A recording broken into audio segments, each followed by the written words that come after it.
જિલ્લાના ટ્રાઇબલ વાલિયા નેત્રંગ પંથકમાં મેઘરાજાએ ભારે તાંડવ મચાવ્યું છે। માત્ર એક જ દિવસમાં 13 ઇંચ વરસાદ વરસતા સમગ્ર વિસ્તાર જળબંબાકાર બની ગયો છે અને અનેક ગામોમાં ભારે નુકસાન થયું છે। વાલિયા તાલુકાના ડેલી ગામમાં ભારે વરસાદના કારણે 30 જેટલા મકાનોને નુકસાન પહોંચ્યું છે। અનેક પરિવારોના આશિયાના વરસાદના માર સામે ટકી શક્યા નથી। ગામમાં જ્યાં નજર કરો ત્યાં વિનાશના દ્રશ્યો જોવા મળી રહ્યા છે। મકાનની દિવાલ ધરાશાયી થતાં અંદર કાદવ અને કિચડના જ દ્રશ્યો નજરે પડી રહ્યા છે। મકાનમાં રહેલ અનાજ સહિત પલંગ અને ગાદલા સહિતની વસ્તુઓ પણ પલળી જતા લોકોએ પારાવાર મુશ્કેલીનો સામનો કરવાનો વારો આવ્યો છે। ભરૂચના અંતરિયાળ ગણાતા વાલિયા અને નેત્રંગ પંથકમાં 13 ઇંચ જેટલો વરસાદ વરસતા ભારે તારાજીના દ્રશ્યો જોવા મળી રહ્યા છે। હાલ આપણે ઊભા છે વાલિયાના ડેલી ગામે। ત્યાં તમે જે દ્રશ્યો છે તે જોઈ શકો છો કે આખા મકાનની જે દિવાલ છે દિવાલ ધરાશાયી થઈ ગઈ છે અને લોકોએ જે છે તે ભારે મુશ્કેલી વેઠવાનો વારો આવ્યો છે। હું તમને ઘરના અંદરના જે દ્રશ્યો છે તે બતાવવાના પ્રયત્ન કરીશ કે કઈ રીતે લોકોએ ભારે મુશ્કેલી વચ્ચે જીવન જે છે તે જીવવું પડી રહ્યું છે। આપણી સાથે અહીં એક કાકા છે, કાકા સાથે વાત કરીશું। કાકા, કેવી પરિસ્થિતિ હતી અહીં? અહીંની પરિસ્થિતિ બુરી પરિસ્થિતિ, ખરાબ પરિસ્થિતિ। વરસાદ પડ્યા પછી પાણી આવ્યા પછી અહીંયા કોઈ માણસ મળે નહીં। વરસાદ પડે ત્યારબાદ અહીં કોઈ માણસ દેખાતું ન હતું। ત્યારે આ ઘરના જે દ્રશ્યો છે તે તમે જોઈ શકો છો કે જે શોકેસ સહિતની જે વસ્તુ છે તે પણ જે પાણી છે તો પાણીમાં ગરકાવ થઈ ગઈ હતી અને ભારે નુકસાનીનો સામનો કરવાનો લોકોએ વારે આવ્યો છે। ઘર જે આખું જે છે તે ગમે ત્યારે ધરાશાયી થઈ શકે તેવી પરિસ્થિતિનું પણ નિર્માણ થયું છે। અહીં અનેક એવા ઘરો છે કે જેની દિવાલ ધરાશાયી થઈ ગઈ છે અને લોકોએ જે છે તે મુશ્કેલી વેઠવાનો વારો આવી રહ્યો છે। ત્યારે અનાજ સહિતની જે વસ્તુઓ છે, અનાજ સહિતની વસ્તુઓ પણ બગડી ગઈ છે। તમને આ દ્રશ્યો બતાવવા માંગીશ કે આ જે પીપ હતું તો તેમાં અનાજ હતું, પરંતુ અનાજ જે વરસાદી પાણી છે, જે કીમ નદીનું પાણી ફરી વળતા અનાજને પણ વ્યાપક નુકસાન પહોંચ્યું છે। આપણી સાથે એક બેન છે, તેમની સાથે વાત કરીશું। બેન, કેટલી મુશ્કેલી પડી આ વરસાદમાં? તકલીફ મુશ્કેલી પડી સાહેબ, બહુ તકલીફ આવી। જીવ લઈને આવીશું તો સાહેબ ચાપુ ચપટી અનાજ તેઓ નદીમાં પણ પંડલા જેવું શું ખાઈએ? નથી પેડવા લોકડું અમારી કને શું ખાઈએ? નથી ચા પીરી સાહેબ, કોઈ નથી પાણી આવું પીએ દરિયાનું।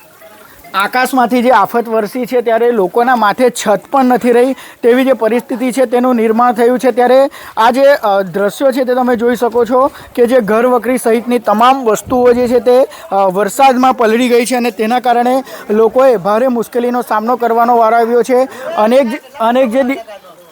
અનેક જે દિવાલો છે તો દિવાલો પણ જે છે તે ધરાશાયી થઈ ગઈ છે। ત્યારે અનેક લોકોએ મુશ્કેલીનો સામનો કરવાનો વારો આવી રહ્યો છે।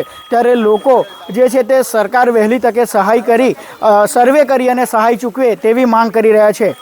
બીજી તરફ 16 ગામમાંથી પસાર થયેલા વરસાદી પાણીના પ્રચંડ પ્રવાહમાં અનેક કાચા મકાનોની ઘરવખરી તણાઈ ગઈ છે। અસરગ્રસ્ત પરિવારોને ભારે મુશ્કેલીઓનો સામનો કરવો પડી રહ્યો છે અને લોકો સુરક્ષિત સ્થળોએ આશરો લેવા મજબૂર બન્યા છે। ઘટનાની જાણ થતાં સ્થાનિક તંત્ર તાત્કાલિક અસરગ્રસ્ત વિસ્તારોમાં પહોંચ્યું છે।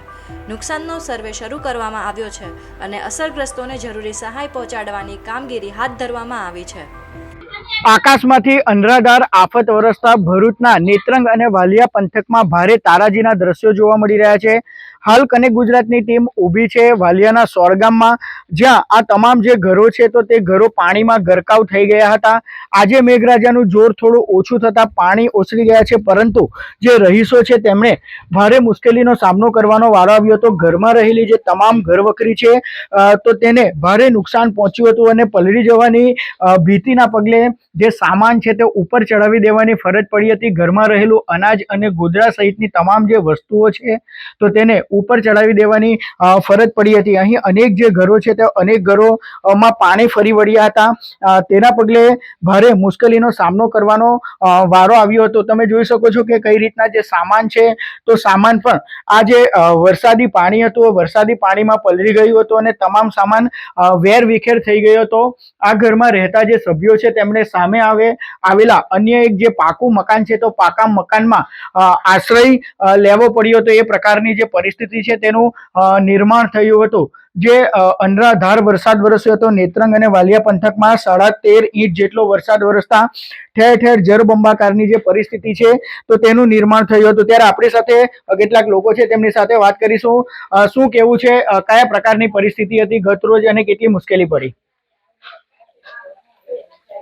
શું પરિસ્થિતિ હતી અહીંયા ઘરમાં? પરિસ્થિતિ એવી હતી, ઘૂંટણ અહીંયા પાણી હતું.